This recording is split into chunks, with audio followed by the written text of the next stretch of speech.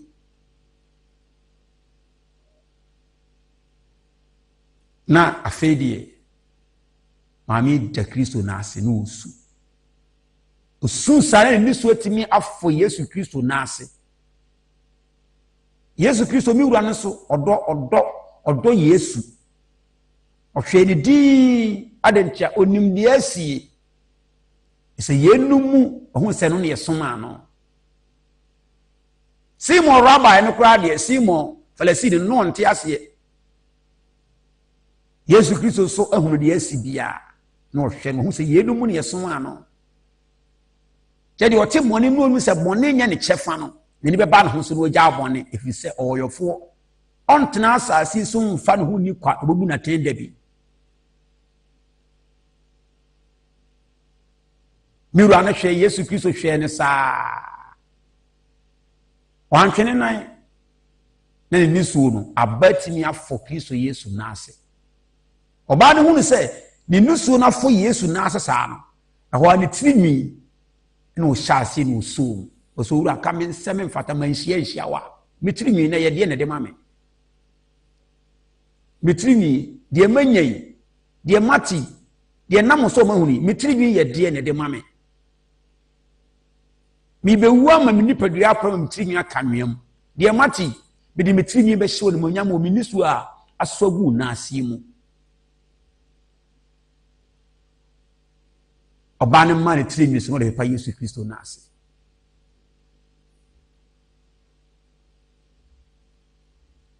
obane be pa Yesu Kristo na ase o se